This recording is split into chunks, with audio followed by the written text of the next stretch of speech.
5 Live Formula One.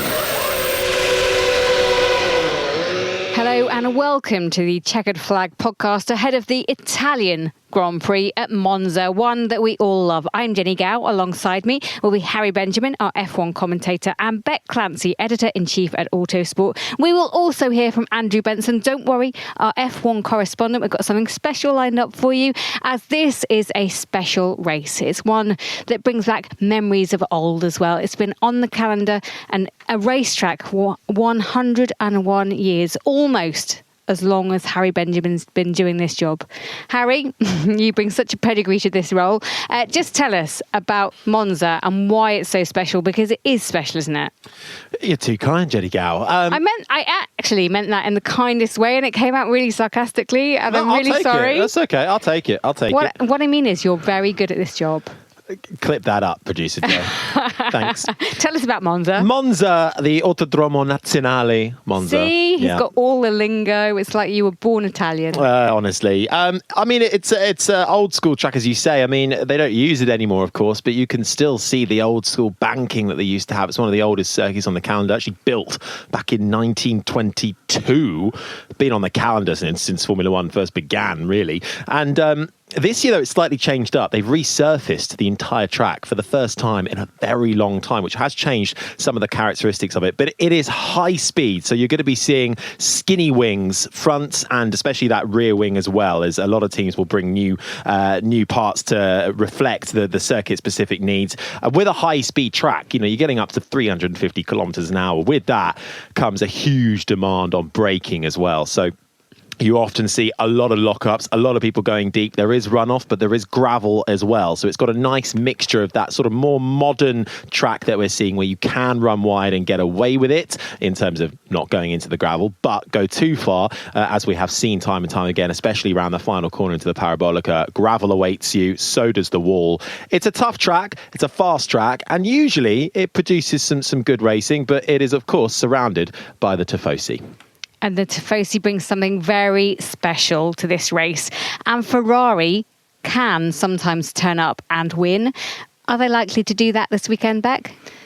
Well, Harry Benjamin thinks that the Tifosi categorically give Ferrari 0.2 second advantage. I think it's actually 0.237. Oh, precise. Apologies. I told you, he knows everything. He knows everything, I know.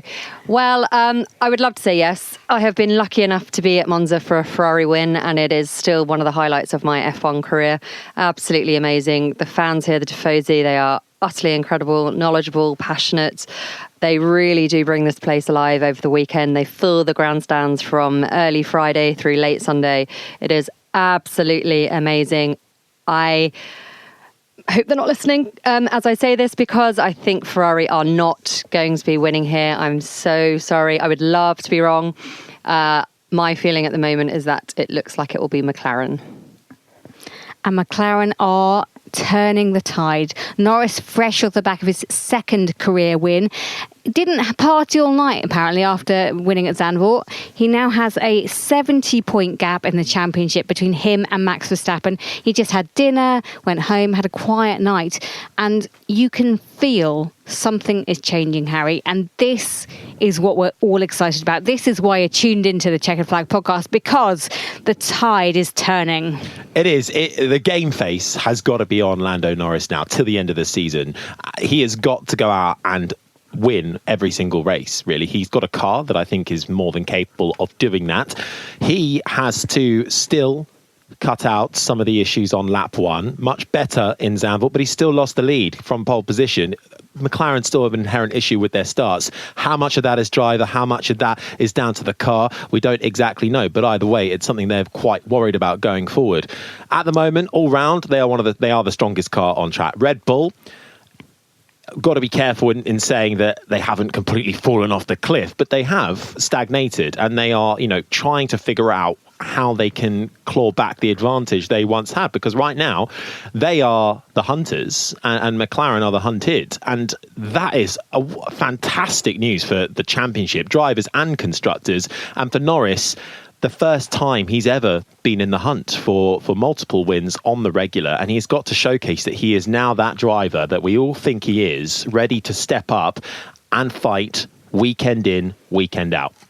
And I think he can. When he had his first win in Miami, everybody thought that would open the floodgates to him go on and propel his championship campaign. McLaren stalled a bit. There were a few issues. Norris was extremely hard on himself. I've said this before. I think he's too hard on himself sometimes. McLaren arguably gave away a couple of wins that he probably should have had. Then we had the whole issue of winning in Hungary for Oscar Piastri, which they somehow managed to not make feel like a win because of all the team orders that were involved. I do think we have a championship fight on our hands because, as Harry says, Red Bull aren't the team we were expecting to see this season. We were all convinced this season would be more dominant than the last. It absolutely hasn't been. The weird stat, isn't there, that of all the top teams, both drivers have won a race except Red Bull. And, okay, Perez isn't performing. We don't know how long he's going to last. He's obviously got the new contract, but we're all expecting there to be more noise growing around Singapore in a couple of races' time. Red Bull introduced this new floor in Imola.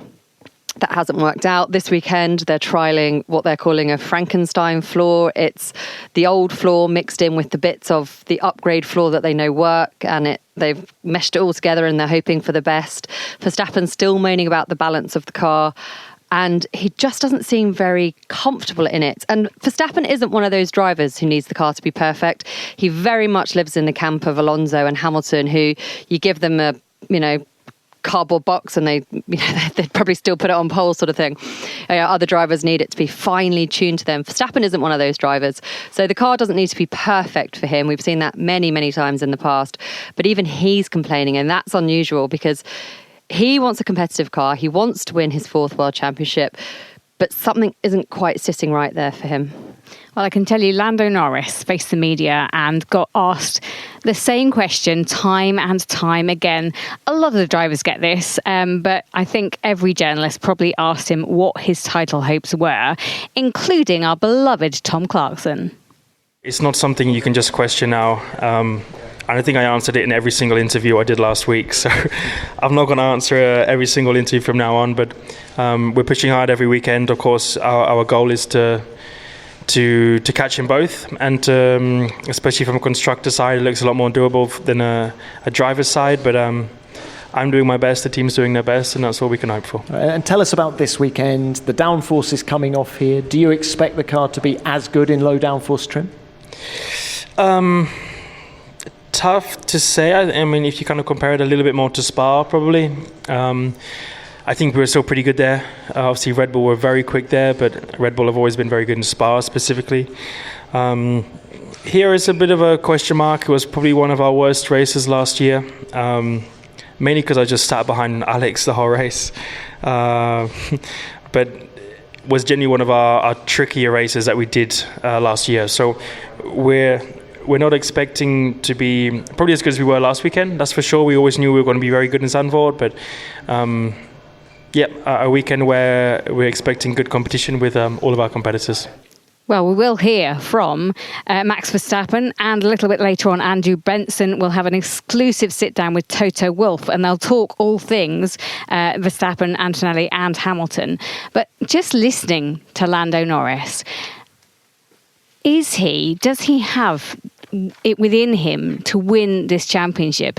Because we talk a lot about winning ways, past experience of winning, and that is so important. Does he have what it takes to go out there and win a championship? He does. Lando Norris does have the inherent talent to win a world championship. But of course, it's always more than that. For it all to come together, that will equal him a world championship. I think that Lando and even Andrea Stella was saying this, alluding to it last time out in Zandvoort. They're taking inspiration almost from Sebastian Vettel's 2013 title run, where he did 9 consecutive race wins in the back part of the season to clinch the championship. You can't directly compare because Vettel had the advantage anyway, but it was a bit of a tougher season. So Norris needs to go out and win. But the other thing I think is really crucial for him is he can only do so much. He needs his teammate more now than ever. Yeah, absolutely. And I think that is going to be key in this title race. I touched on it earlier. There are no team orders in McLaren. They have been very clear on it. Oscar Piastri speaking ahead of this weekend, saying that he's in it to win. He's in it for the constructors. There's only 30 points between Red Bull and McLaren now. That is definitely game on. And if you're a betting person, you'd be probably heading towards McLaren at this stage, because they have this really exciting driver lineup in Norris and Piastri. And if Norris isn't winning, Piastri's winning. I think it's going to get more complicated, and I'm sure behind the scenes, no matter what they're saying to us, the conversations are happening, the debriefs, the pre-race meetings that they have on Sunday, they will definitely be talking about team orders. Piastri said that while he's still mathematically in the hunt, which he is, 116 points behind, so not really, he will want to win as soon as he's out. He said he's happy to support Norris's fight for the championship, but ultimately he'll do what he's told to do by Stella. I think they have to be throwing their weight behind Norris, and I hope behind closed doors that's actually what they're doing. You'd think that would be logical, right? Norris is quicker and more consistent than Oscar Piastri. You know, Piastri had I think I described it as a bit of a disappointing Zandvoort. He had a bad start as well, lost position, and Zandvoort is a tough track to overtake on, but he should have actually qualified on the front row with Lando Norris, so the damage was done in qualifying. Piastri, let's not forget, as talented as he is, he's in his second season only at McLaren. Norris, as well, still quite young, but very experienced. We had this weird sort of array of drivers, all young but incredibly experienced, Norris being one of them. So to me, it's a logical decision to back Norris now. I just wonder if the decisions made in Hungary will come back to bite them, because on one hand, where Norris effectively gave up the win for Piastri, who was in the lead before the pit stops, I won't rehash it all, but on one side, I think they will look back on that and go, that was the right thing, because Norris giving up that position showed how he is a team player and he plays for Team McLaren, and they will back him more because of that. If he hadn't have done that, I think there would be a reluctance within the McLaren team to fully back Norris. And I think in the long term and for a championship run, that was the right call. But then again, those 7 points could well prove crucial at the end of the year. But I don't think it was the right call, because all of us watching Hungary thought at the time they should be backing Norris, because he was mathematically the one who could take the title fight. So it shouldn't have even got to that point. On Sunday morning, way before anyone landed in Budapest, they should have said to Piastri, who came into McLaren knowing that Lando was the star driver, he was the number one, they should have said to Piastri, it's all on Norris. And do you know what? The pit stop strategy is what gave Norris the lead. That's sport. Sometimes luck falls your way, sometimes it doesn't. He was obviously trying to cover off Hamilton, which is why he pitted first. Then he got the lead. That's just how it works sometimes. And actually, in a way, that sort of left McLaren off the hook a little bit, so that they didn't have to have this conversation if they had the conversation that they needed to have with Piastri. And I think we can see it now last weekend in Zandvoort with Norris going for the extra point for fastest lap. He knows how crucial every single point is. McLaren said afterwards, Stella said, oh no, we definitely, if he'd asked, we wouldn't have let him go for it, because obviously the risk involved. But he did, he went for it, because you're starting to see in him now, and back to your question, Jen, he absolutely has the talent. Now it's going to come back to the strategy has to be right, reliability has to be there. He has to keep his head in the game. And you get this feeling now that something has changed in him, particularly with this second victory. He's thinking, actually, do you know what? I think this is game on. I wish he'd join us in a way, because I'd love to sit there and talk to him about how he feels. But no driver that I've ever met will ever give you that viewpoint, the actual what they're feeling and how they're going to manage this championship until after the championship is done, and maybe even after they've retired, because it's a real window into that driver's soul, and it gives too much away. Do you remember Abu Dhabi 2016? Rosberg and Hamilton obviously vying for the title. I remember speaking to Nico Rosberg before, I think it was a Thursday, before the race, and he was giving it all the, oh, whatever, it's just another race, what will be, I hope it goes my way. And then spoke to him again on Sunday night in our media session, and he literally, you could hear the relief, him sighing, all of the pressure. And he was so honest with us on that Sunday night. I was so scared coming into this weekend. I was so nervous. It meant everything to me. And, Obviously, he shocked everyone when he retired 4 days later. But when you took a step back and you thought about how he was over that weekend, you completely understood his decision. And you're right, we'll never hear beforehand, but it's really stuck with me talking to him on that Sunday night, how honest he was. We were very grateful for that. But just the sheer release of pressure that came with that victory for him. Absolutely. I remember that really vividly as well. And even his father who never speaks to the media really, KK sat with us and Shut him up. No, he was just spurting and spouting all of this amazing content. It was great. But as you say, that window into a driver and what they go through when they're competing for a title, if it's the pressure, the expectation on themselves and the team around them, McLaren will have to give him everything going forward in order to enable him to challenge Max Verstappen. One thing that might ease the pressure maybe on Lando Norris's own shoulders is that it's almost a bit of a surprise that they are in the challenge. You know, Zach Brown was talking to Andrew a couple of weeks ago. You can hear that on the Chequered Flag podcasts. But they were expecting this kind of level of pace, but not till next year. So it's come a little bit early for them. So in a way, I don't know, does that kind of relieve the pressure? Being like, oh, well, we weren't expecting it this quick. We'll give it a good go and then see what happens. But next year, that's the year. But it's all come at them sort of half a season early. So in a way, maybe that eases the pressure? No, I don't think so. These guys are extreme sports people, aren't they? They're the most competitive people you'll ever come across in your life. And now that it's landed at their feet, and I think it's coupled with McLaren have got all of their developments right, mixed in with Red Bull not quite getting their developments right. They've come together at a time, as you say, probably half a season earlier than they were expecting. But now that it's there at their fingertips, it is within touching distance. I think the pressure's probably ramping up more than ever almost because they weren't expecting it. Well, going into this weekend, I wonder how Max Verstappen's feeling. He was dominating this championship at the beginning, but now we're all talking about a title challenge. Let's hear from him. I mean, at the moment, it's just important that we focus on ourselves and try to correct a few balance issues that we have. And that's what we'll try to do this weekend. But it's a bit difficult, I mean, at the moment to say, things are different or fixed, right? I mean, we need the weekend to solve that.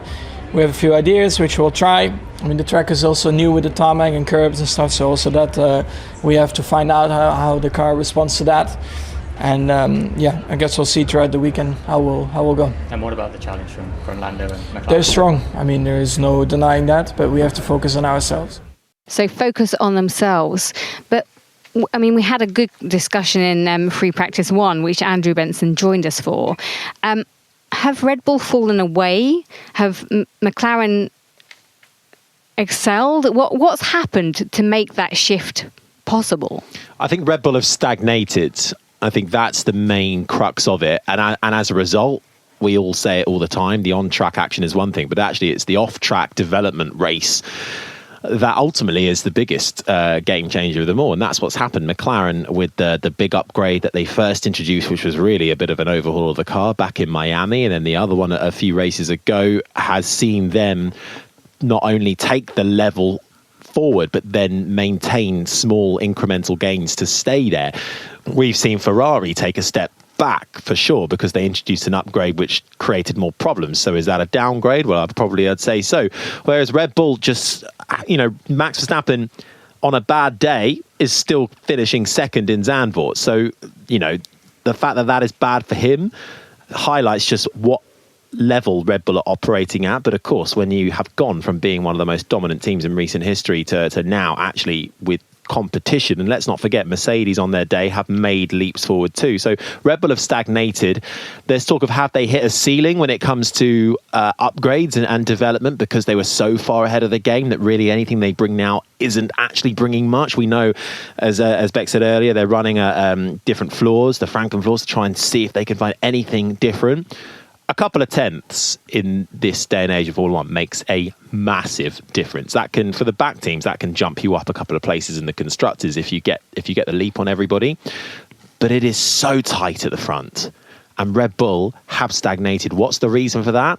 Is it driver feedback? Is it the fact Adrian Newey has now, will be departing the team and has already been sort of almost physically removed from one side of the factory, away from any kind of influence over the car? Probably.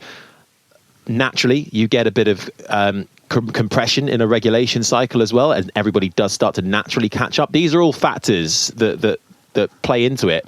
I don't think they've taken a massive downturn. I just think they've stagnated. I think the Newey thing is really interesting here, talking about that Franco flaw. Because Franco floor, like a Franco Colapinto floor. Isn't it a Franken, like Frankenstein? Franken. Is that how I say it? Franken. We'll take anything on this podcast. Don't worry. Yeah, it's all right. This is real filler stuff, isn't it? What was I talking about? I can't even remember now. Right. So Adrian Newey. Yeah, that guy. That guy, the greatest, most genius man in F1 design car history ever, is no longer involved with the design of the Red Bull at just the time where they can't seem to quite get their footing right in the development race. As you say, his office has been moved to another building within the campus, as they call it now. He isn't involved in any of the tech meetings anymore. So this flaw, I'm just going to call it a flaw, is they're meshing together the old flaw pre-Imola versus the bits that work. And you just have a feeling that if it was Adrian Newey, it would probably be a bit slicker than that. And maybe they would have found a solution. And Verstappen was being quite honest, actually. Andrew Benson spoke to him, our beloved Andrew Benson. And he was quite honest. And he didn't completely rule out that Newey's departure was having an effect on the team and on the car.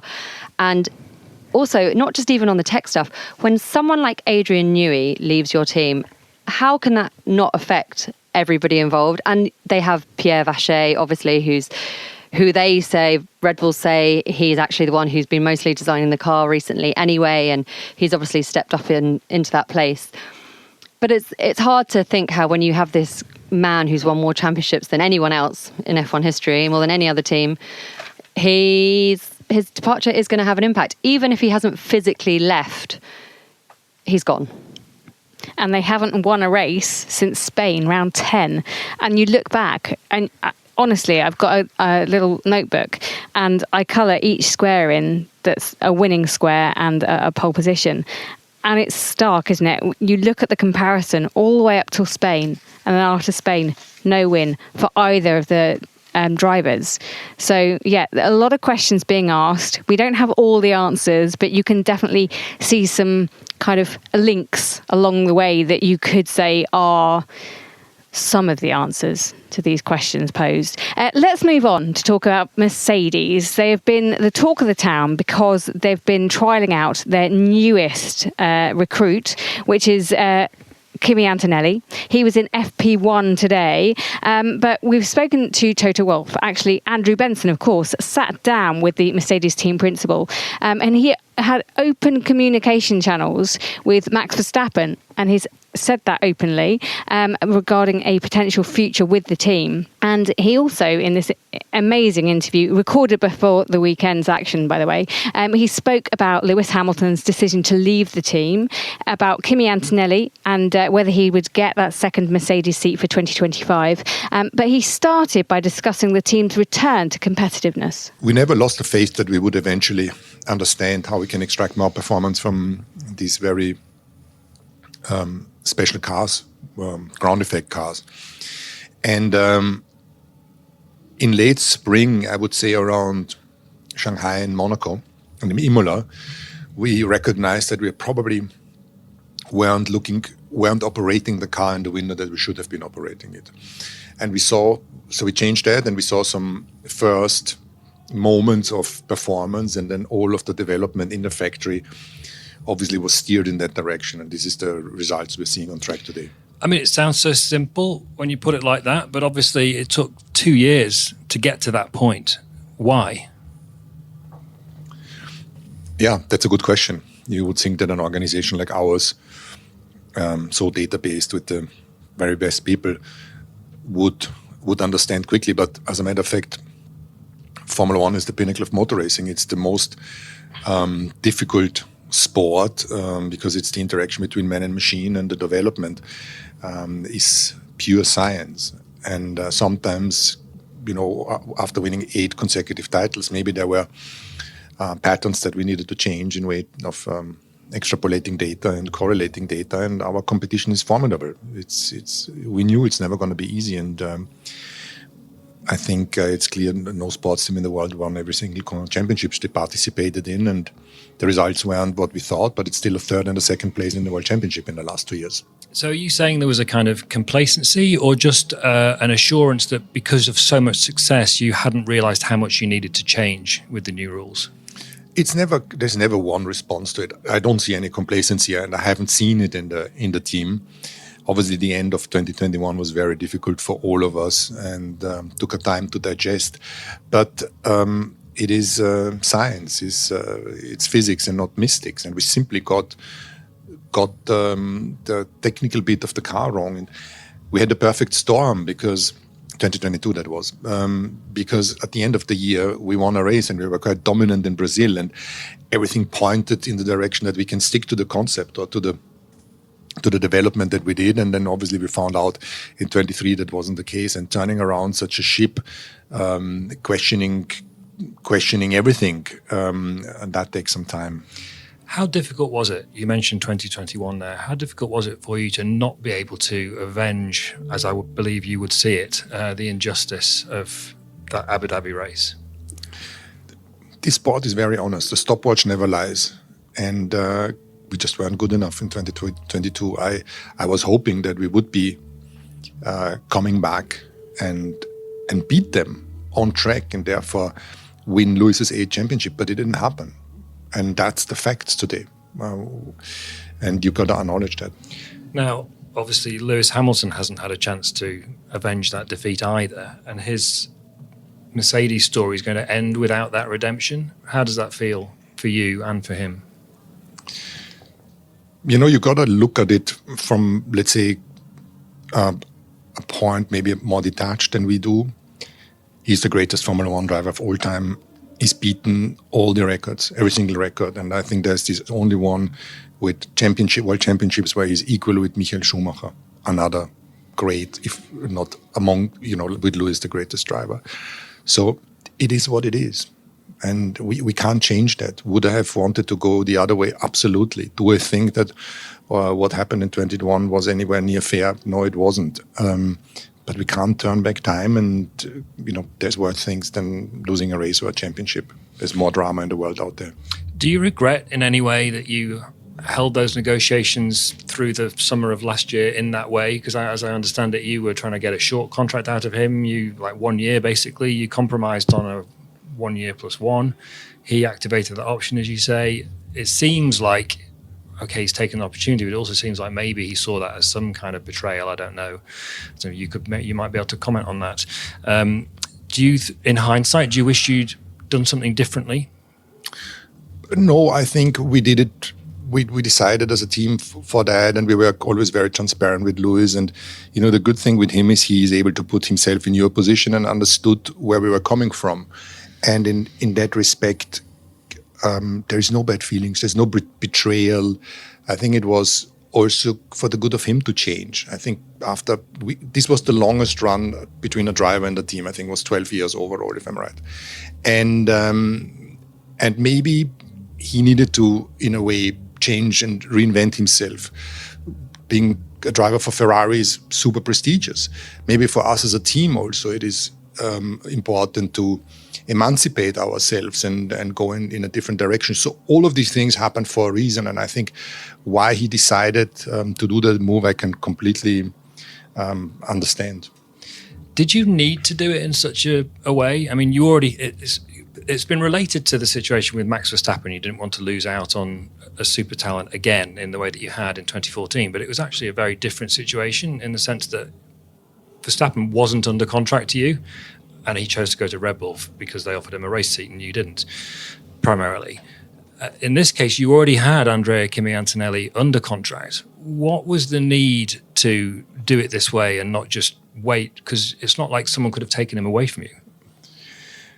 I think without preempting too much about next year's drivers, in a way, when such talent comes up, it's not right either to park someone and or place someone with another team. With George, it was probably a year too long with Williams, but then also we didn't have really any space before that. So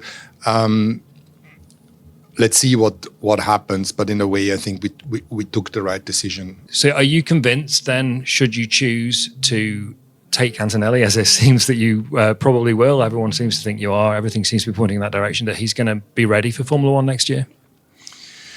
You will only find out if someone is ready for Formula One when you throw them in the cold water. I think that Kimi is prepared.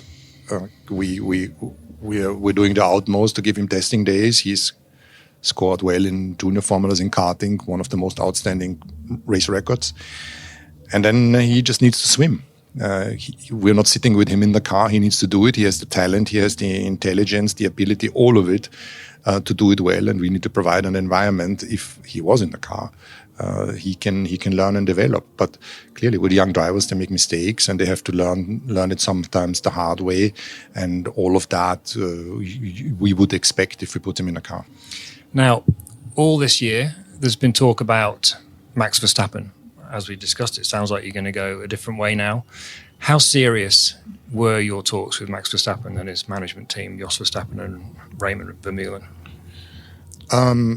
Not difficult. We have a good relationship and all be really feisty competitors on track when we leave no room. But in that respect, I saw Max's trajectory. We talked about contracts back in 2016 or 17, and we've always had that communication channel open, maybe apart from 2021.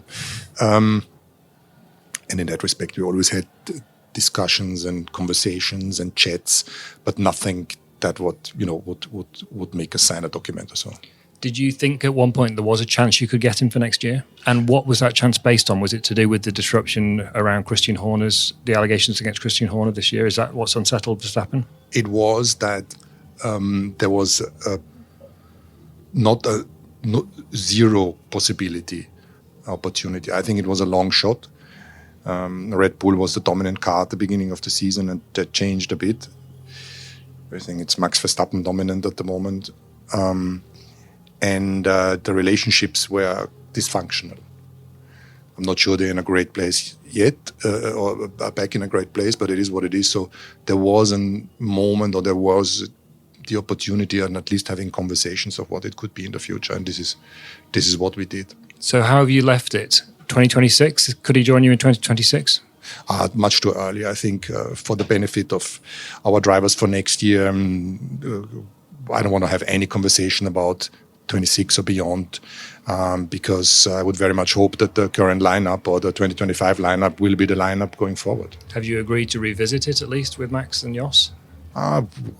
We have not given each other any, let's say, timings or so. It's more like, as we said before, keep the communication channel open whilst knowing that his priority is going to make it function with Red Bull, and our priority is going to make it function with the two drivers we have. Well, a fascinating insight, Toto Wolff, with our own BBC F1 correspondent, Andrew Benson. So many things to pick up on, but I think we have to start by picking up on Kimi Antonelli. As Toto said, he's the shining star going forward, and they will protect him, and they will need to too, won't they, Harry, because of what happened in FP1? Yeah, he crashed. Not the way you want to start FP1. I mean, it's what happened.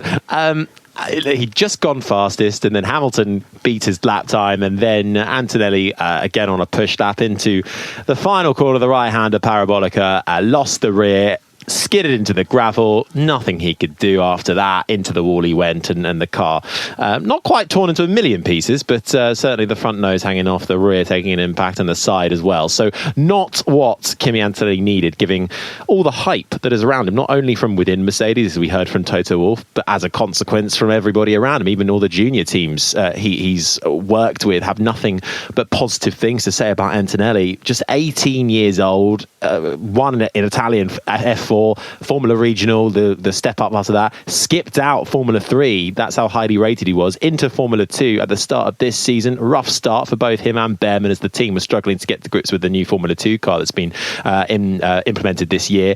Seem to have found their footing now, and he's got 2 wins to his name.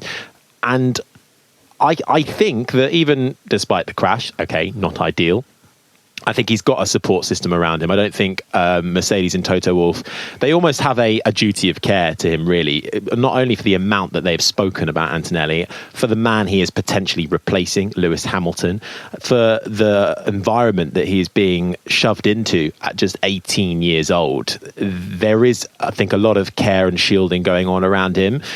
It'd be good to see how he sort of bounces back and responds from the incident in FP1. We'll see him again in FP1, but I think we said at the time, Bex, I don't think that's deal off. You're not in our car next year now. No.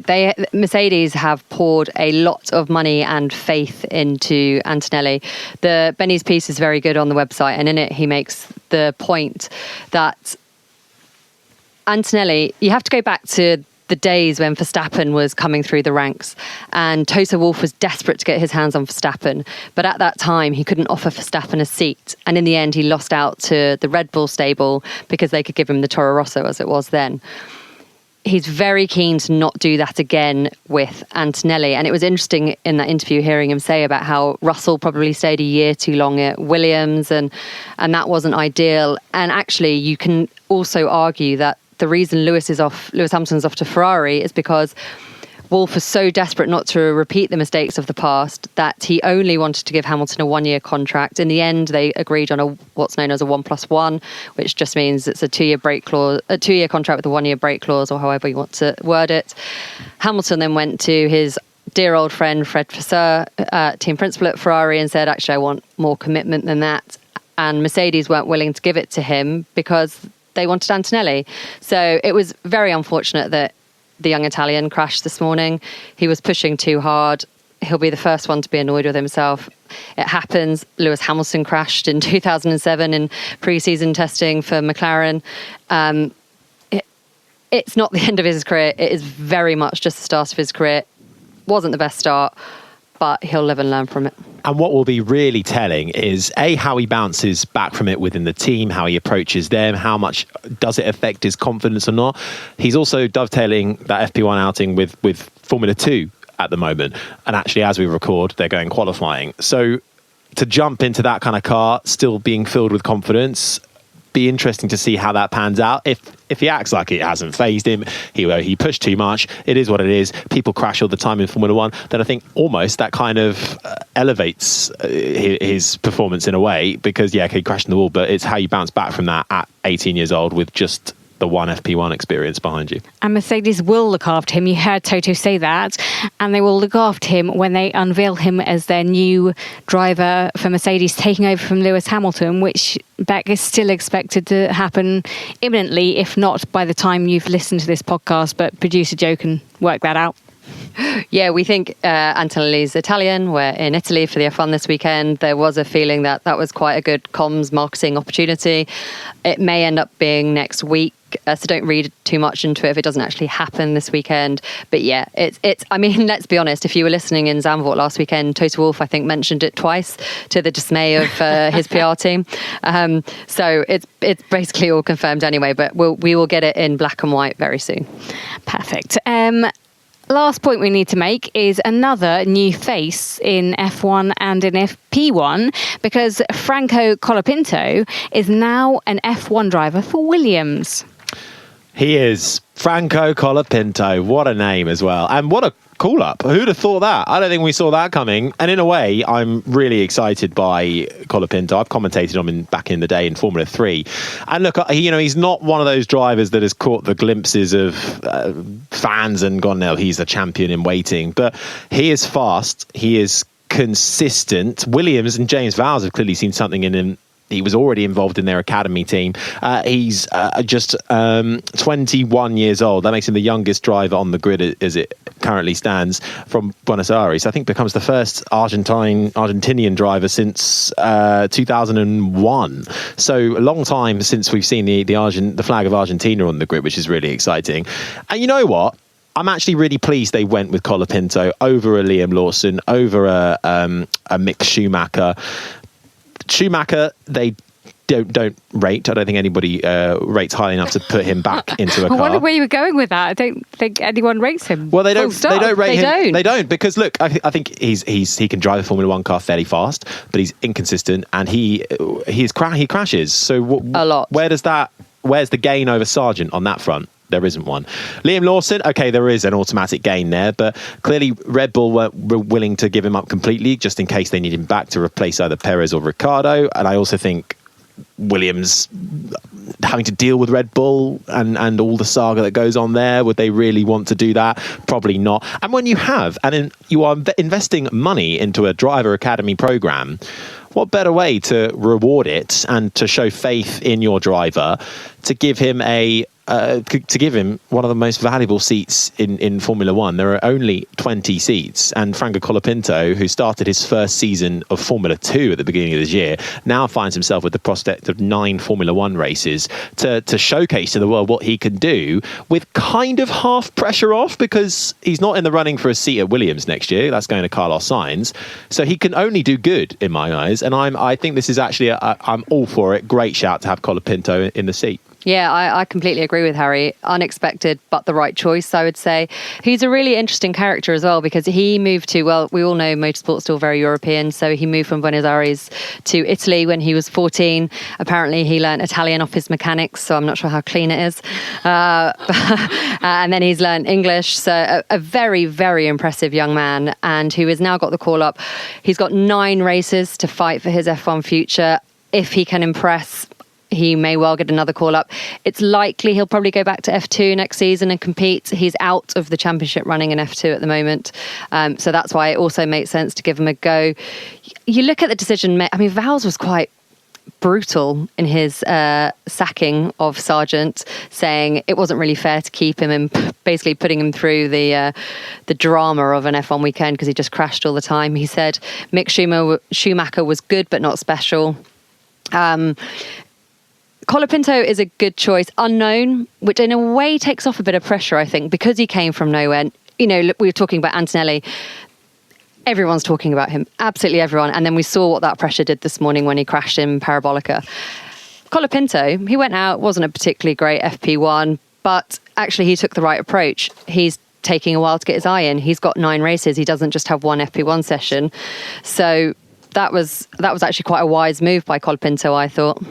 And just quickly, an important move for James Vowles to stamp his authority on Williams and their whole programme and the future for them. It absolutely is. Franco Colapinto is a James Vowles hire when he came into the academy program. Logan Sargent wasn't.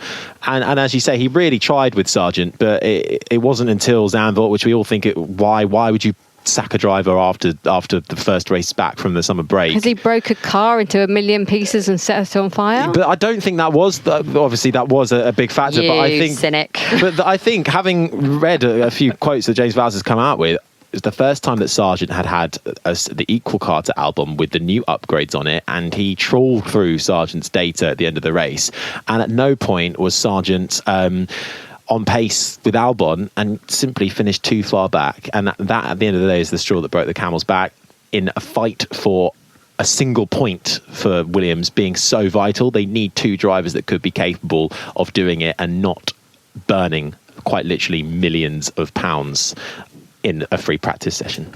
In the absence of our dear cynical friend Andrew Benson, Colapinto does also bring quite a lot of money with him. Also that. The dollars are good. Okay, I think we've had enough. I'm just going to do predictions. Top 3 predictions for the end of the race, Monza. Harry, go. Norris, Piastri, Leclerc. That's so annoying. That was going to be my top 3. Oh, that's a shame, isn't it? Oh. And you can't choose the same one. No, I know. Cheers, Harry. Thanks for that. I am going to go Norris, Verstappen, Leclerc. Producer Joe, are you agreeing with Harry? He's going for Bottas, Yeah. Bottas, Joe, Colapinto. Nice one, Joe. Jen, what are you going for? I am going to go with Norris, Leclerc, Piastri. That's my Nice. thinking. So let us know what you think. Hashtag BBC F1. Thanks to Beck and Harry. You can listen to the race via the BBC Sport website and your smart speaker, of course. On Sunday afternoon, our coverage begins from 1:45. This has been an IMG production for BBC Radio 5 Live.